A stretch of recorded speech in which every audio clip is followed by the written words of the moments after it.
വിജയിക്കുകയാണെങ്കിൽ 3 അല്ല 30 അല്ല 300 അല്ല എന്നെക്കൊണ്ട് ചെയ്യാൻ പറ്റുന്ന അത്രയും കാര്യങ്ങൾ വികസനത്തിന് വേണ്ടിയിട്ടും മറ്റെല്ലാ കാര്യങ്ങൾക്കാണെങ്കിലും എൻ്റെ ഭാഗത്തുനിന്ന് നിങ്ങളുടെ ഒരു വീട്ടിലെ കുട്ടിയായിട്ട് ഞാൻ ഉണ്ടാവും.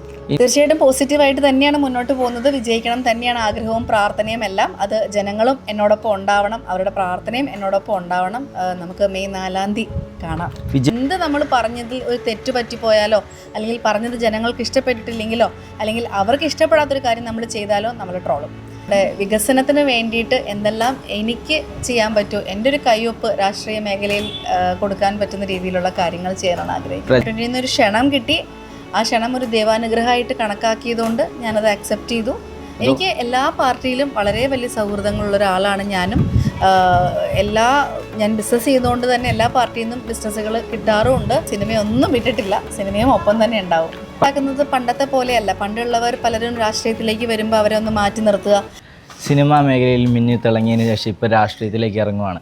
ഇപ്പോൾ NDAയുടെ 2020 സ്ഥാനാർത്ഥിയായിട്ട് ഇപ്പോൾ വരുവാണ്. ഇപ്പോൾ എന്താണ് ചേച്ചിക്ക് പറയാനുള്ളത് ജനങ്ങളോട് എപ്പോഴും നമുക്ക് വേണ്ടി പ്രാർത്ഥിക്കുക, നമുക്ക് വേണ്ടി സപ്പോർട്ട് ചെയ്യുക. ഇപ്പോൾ രാഷ്ട്രീയം കൂടെ ആയതുകൊണ്ട് നമുക്ക് വേണ്ടി വോട്ട് ചെയ്യുക എന്നുള്ളതാണ് കൂട്ടിച്ചേർക്കാൻ ആഗ്രഹിക്കുന്നത്.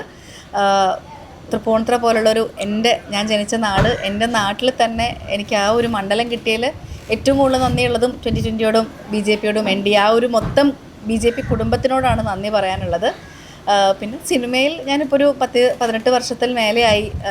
ഇത്രയും അധികം സിനിമകളൊക്കെ ചെയ്ത് ആ ഒരു സന്തോഷത്തിലും ആഹ്ലാദത്തിലും നിൽക്കുമ്പം ഇങ്ങനൊരു പുതിയ മേഖലയിൽ നിന്നൊരു കോള് വന്നപ്പം എന്തുകൊണ്ട് നമുക്കൊന്ന് അതിൽ നിന്നുകൂടാ എന്നുള്ളത് ഞങ്ങൾ കുടുംബപരമായിട്ട് ആലോചിച്ചു. അങ്ങനെയാണ് അവരോട് സമ്മതം മൂളുന്നത്. ഒരു ദിവസം എടുക്കേണ്ടി വന്നു ഒന്ന് ആലോചിച്ചിട്ട്. അമ്മ സംഘടന ആണെങ്കിലും സിനിമയിലുള്ളവരാണല്ലോ ഒരുപാട് പേര് ഇപ്പോൾ ഇലക്ഷനിൽ മത്സരിക്കുന്നുണ്ട്. രമേശ് ചേട്ടൻ, ഇപ്പം അമ്മ സംഘടനയിലുള്ള ലക്ഷ്മിപ്രിയ ചേച്ചി, പിന്നെ മേജർ രവി സാർക്ക് മത്സരിക്കാൻ നിൽക്കുന്നുണ്ട്.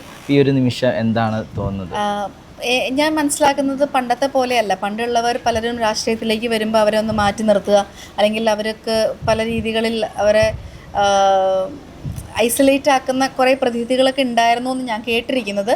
പക്ഷേ ഇന്നിപ്പോൾ ഒരുപാട് പേര് സിനിമാ മേഖലയിൽ നിന്ന് വരുന്നു, അവർക്ക് നല്ല വെൽക്കമിങ് കിട്ടുന്നു, അവർ സിനിമയും ഇതും രണ്ടും എല്ലാം ബാലൻസ് ചെയ്ത് കൊണ്ടുപോകുന്നു.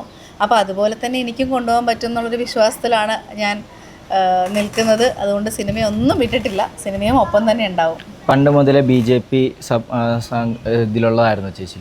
എനിക്ക് എല്ലാ പാർട്ടിയിലും വളരെ വലിയ സൗഹൃദങ്ങളുള്ള ഒരാളാണ് ഞാനും. ഞാൻ ബിസിനസ് ചെയ്തുകൊണ്ട് തന്നെ എല്ലാ പാർട്ടിയിൽ നിന്നും ബിസിനസ്സുകൾ കിട്ടാറുമുണ്ട്. അപ്പോൾ അതുകൊണ്ട് അങ്ങനെ ഒരു പാർട്ടിയെ തഴഞ്ഞ് അങ്ങനെയൊന്നുമല്ല. ഇത് നമുക്ക് 2020 ഒരു ക്ഷണം കിട്ടി, ആ ക്ഷണം ഒരു ദൈവാനുഗ്രഹമായിട്ട് കണക്കാക്കിയതുകൊണ്ട് ഞാനത് അക്സെപ്റ്റ് ചെയ്തു. അതിന് വേണ്ടിയിട്ട് എല്ലാവിധ പ്രവർത്തനങ്ങളും ചെയ്ത് നമ്മുടെ വികസനത്തിന് വേണ്ടിയിട്ട് എന്തെല്ലാം എനിക്ക് ചെയ്യാൻ പറ്റുമോ, എൻ്റെ ഒരു കയ്യൊപ്പ് രാഷ്ട്രീയ മേഖലയിൽ കൊടുക്കാൻ പറ്റുന്ന രീതിയിലുള്ള കാര്യങ്ങൾ ചെയ്യാനാണ് ആഗ്രഹിക്കുന്നത്. പ്രചാരണ സമയത്ത് ഇപ്പം നമ്മുടെ ലാലേട്ടനാണെങ്കിലും മമ്മൂക്കയാണെങ്കിലും ശ്വേത ചേച്ചിയാണെങ്കിലും ആരെങ്കിലും പങ്കെടുക്കുമോ സപ്പോർട്ട് ചെയ്യാനായിട്ട്? അറിയില്ല എന്താണെന്നുള്ളത്. ഇനി വരും ദിവസങ്ങളിലുള്ള എത്ര പേര് നമ്മളുടെ കൂടെ ഉണ്ടാവും. അവർക്ക് വന്നില്ലെങ്കിൽ പോലും അവരുടെയൊക്കെ പ്രാർത്ഥന എന്തായാലും ഞങ്ങളോടൊപ്പം ഉണ്ടാവും എന്നുള്ളത് ഉറപ്പാണ്. പക്ഷേ ഇത്രയും ആർട്ടിസ്റ്റുകളൊക്കെ ഉള്ളത് കൊണ്ടും അവരുടെ തിരക്കുകൾ മാറ്റിവെച്ച് ആരുടെ കൂടെ എല്ലാം വരും, ഏതൊക്കെ രീതിയിൽ അവർക്ക് ഇൻവോൾവ് ചെയ്യാൻ പറ്റും എന്നുള്ളത് വരും ദിവസങ്ങളിൽ തന്നെ നമുക്ക് അറിയാൻ പറ്റുള്ളൂ. കാരണം ഞാനിപ്പം ഈ ഒരു ദിവസമല്ലേ കഴിഞ്ഞിട്ടുള്ളൂ. അപ്പോൾ ഇനി 10 ദിവസമേ ഉള്ളൂ നമ്മുടെ April 9 നോക്കാം എന്താണ് സംഭവിക്കുക എന്നുള്ളത്. ഇനിയുള്ള മെയിനായിട്ടുള്ള പല പ്രചാരണങ്ങളും കാര്യങ്ങളും നടക്കാൻ പോവുകയാണ്. അപ്പോൾ ഈ BJP സ്ഥാനാർത്ഥിയായപ്പം കുറച്ച് നെഗറ്റീവും കാര്യങ്ങളും വരുന്നുണ്ട്. ഇപ്പോൾ ലക്ഷ്മി ചേച്ചിയുടെ ആണല്ലോ അക്കൗണ്ടിലും കാര്യങ്ങളും പല രീതിയിലും ആൾക്കാർ കമൻറ്റിലൂടെ ഭയങ്കര മോശമായ രീതിയിൽ പറയുന്നുണ്ട്. അതിനെന്തായിരിക്കും കാരണം? ഫസ്റ്റ് ഓഫ് ഓൾ രാഷ്ട്രീയം എന്ന് പറയുന്നതല്ല, എല്ലാ മേഖലയിലും എന്ത് നമ്മൾ പറഞ്ഞതിൽ ഒരു തെറ്റ് പറ്റിപ്പോയാലോ, അല്ലെങ്കിൽ പറഞ്ഞത് ജനങ്ങൾക്ക് ഇഷ്ടപ്പെട്ടിട്ടില്ലെങ്കിലോ, അല്ലെങ്കിൽ അവർക്ക് ഇഷ്ടപ്പെടാത്തൊരു കാര്യം നമ്മൾ ചെയ്താലോ നമ്മൾ ട്രോളും. നമുക്ക് നെഗറ്റീവ് ഇമ്പാക്റ്റുകൾ നമ്മൾ ഇൻഫ്ലുവൻസ് ചെയ്യും, കാര്യങ്ങളെല്ലാം ഉണ്ടാവും. അത് ഒരു ചെവി കൂടെ കേട്ട് മറ്റൊരു ചെവി കൂടെ കളയാന്നുള്ളതേ ഉള്ളൂ. അപ്പോൾ നമുക്ക് നമ്മളുടേതായ ഒരു ഇൻഡിവിജ്വാലിറ്റി ഉണ്ട്, നമുക്ക് നമ്മളുടേതായ തീരുമാനങ്ങളുണ്ട്.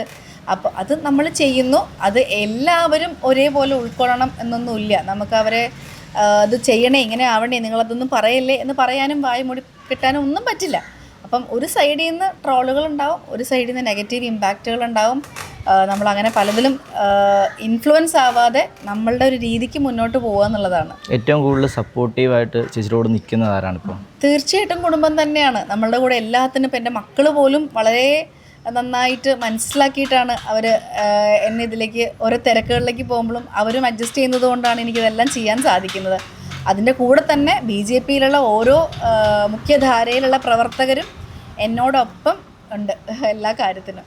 ഈ ഇടയ്ക്ക് നരേന്ദ്രമോദി വന്നിട്ടുണ്ടായിരുന്നു നമ്മുടെ നാട്ടിൽ, കൊച്ചിയിലെത്തിയിട്ടുണ്ടായിരുന്നു. ആ സമയത്ത് പോയി കാണാനോ സംസാരിക്കാനോ എന്തെങ്കിലും എനിക്ക് പറ്റിയിരുന്നില്ല. അന്നത്തെ സാഹചര്യത്തിൽ ഞങ്ങൾക്കൊരു തീരുമാനം കിട്ടിയിട്ടുണ്ടായിരുന്നില്ല. അപ്പോൾ അതിനെക്കുറിച്ച് അങ്ങനെ ഒരു പബ്ലിക്കിൻ്റെ ഇടയിലേക്ക് വന്ന് വെറുതെ ഒരു മാധ്യമത്തിൻ്റെ മുമ്പിൽ ഒരു കൺഫ്യൂഷനും കാര്യങ്ങളും ഒരു ഹിൻറ്റും ഒന്നും ഇട്ട് കൊടുക്കണ്ട എന്ന് കരുതിയിട്ടാണ്. കാരണം ഇതിലൊരു തീരുമാനമായിട്ടല്ലേ ഉള്ളൂ, പുറത്ത് പറഞ്ഞിട്ട് കാര്യം.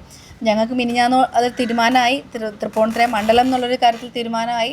അപ്പോൾ അങ്ങനെയാണ് അടുത്ത ദിവസം പ്രസ് മീറ്റ് വന്നതും എല്ലാവരും അറിഞ്ഞത്. അപ്പോൾ അത് വലിയ സർപ്രൈസ് തന്നെയായിരുന്നു എല്ലാവർക്കും. സ്വന്തം നാട്ടിൽ തന്നെയാണ് മത്സരിക്കാൻ നിൽക്കുന്നത്. അപ്പോഴത്തേക്ക് വിജയിക്കാനുള്ള സാധ്യത ഒരു 100% നമുക്ക് കാണാൻ പറ്റുമോ? തീർച്ചയായിട്ടും പോസിറ്റീവായിട്ട് തന്നെയാണ് മുന്നോട്ട് പോകുന്നത്. വിജയിക്കണം തന്നെയാണ് ആഗ്രഹവും പ്രാർത്ഥനയും എല്ലാം. അത് ജനങ്ങളും എന്നോടൊപ്പം ഉണ്ടാവണം, അവരുടെ പ്രാർത്ഥനയും എന്നോടൊപ്പം ഉണ്ടാവണം. നമുക്ക് മെയ് 4-ാം തീയതി കാണാം. വിജയിക്കുവാണെങ്കിൽ ഈ നാടിന് വേണ്ടി ചെയ്യാൻ പറ്റിയ ഏറ്റവും നല്ലൊരു 3 കാര്യങ്ങൾ എന്തൊക്കെയായിരിക്കും? വിജയിക്കുകയാണെങ്കിൽ 3 അല്ല 30 അല്ല 300 അല്ല, എന്നെക്കൊണ്ട് ചെയ്യാൻ പറ്റുന്ന അത്രയും കാര്യങ്ങൾ വികസനത്തിന് വേണ്ടിയിട്ടും മറ്റെല്ലാ കാര്യങ്ങൾക്കാണെങ്കിലും എൻ്റെ ഭാഗത്തുനിന്ന് നിങ്ങളുടെ ഒരു വീട്ടിലെ കുട്ടിയായിട്ട് ഞാൻ ഉണ്ടാവും. ഇനി ഈ രാഷ്ട്രീയത്തിൽ ഇറങ്ങിയ സ്ഥിതിക്ക് ഇനി സിനിമ കാര്യങ്ങൾ മുമ്പിലേക്ക് നോക്കുക, അഭിനയ കാര്യങ്ങൾ എല്ലാം ഒരേപോലെ തന്നെ കൊണ്ടുപോകാൻ വേണ്ടി ശ്രമിക്കും. വരുന്നതനുസരിച്ച് നമ്മൾ അതിന് സമയവും സാഹചര്യവും ഒക്കെ നമ്മൾക്ക് അനുകൂലമാണെങ്കിൽ എല്ലാം ചെയ്യും. ഓക്കെ, അപ്പോൾ all the best. Thank you so much. Thank you.